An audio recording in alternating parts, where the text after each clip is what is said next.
नमस्कार दोस्तों, कहानी बहुत अच्छी है और ये सब पर बीती हुई कहानी है। अगर कहानी आपको अच्छी लगे तो लाइक, शेयर और कमेंट जरूर करिएगा। एक चूहा एक कसाई के घर में बिल बना के रहने लगता है। एक दिन कसाई झोले में कुछ लेकर आता है तो चूहा समझता है कि कुछ खाने की चीज लेके आए हैं, तो वह झोले में देखने जाता है तो उसको वहाँ चूहादानी दिखती है। चूहादानी को देखकर चूहा बहुत उजाद हो जाता है। तो उस कसाई ने 3 चीजों को पाल रखा था, कबूतर, मुर्गा और बकरा। तो चूहा उदास होकर कबूतर के पास जाता है और अपना दुख बताता है कि भाई तुम्हारे मालिक तो चूहादानी लेके आए हैं, तुमने देखा? तो कबूतर ने कहा मैं क्या करूं भाई, चूहादानी तुम्हारे लिए लेके आए हैं, मेरे काम की थोड़ी ना है, वो तुम्हारे लिए लेके आए, तुम जानो। तो चूहा उदास हो जाता है तो वह मुर्गे के पास जाता है, मुर्गे से अपना दुख बताता है। तो मुर्गा कहता है मैं क्या करूं भाई, चूहादानी तुम्हारे लिए लाए हैं, तुम जानो।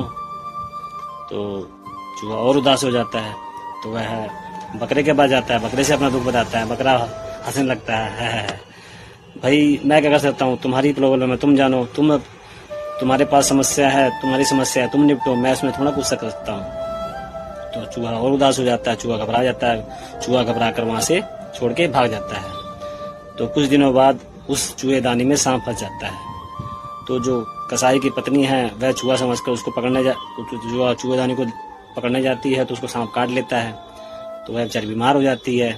तो उसको वैद्य के पास ले जाते हैं। तो वैद्य कहता है कि भाई इसको कबूतर का सूप पिलाओ, फिर ये ठीक हो जाएगी। तो कसाई आता है, कबूतर को काट कर सूप बनाकर उसे पिलाता है। तो वह धीरे धीरे कुछ ठीक होने लग जाती है। तो कुछ समय बाद जब उसके रिश्तेदारों को पता लगता है कि भाई पत्नी उसकी बीमार हो गई है, तो उसके रिश्तेदार उसके घर आते हैं। तो जब उसके रिश्तेदार उसके घर आते हैं, उसके घर खाने को नहीं होता है, तो वह क्या करता है, मुर्गे को काट कर सबको खिला देता है।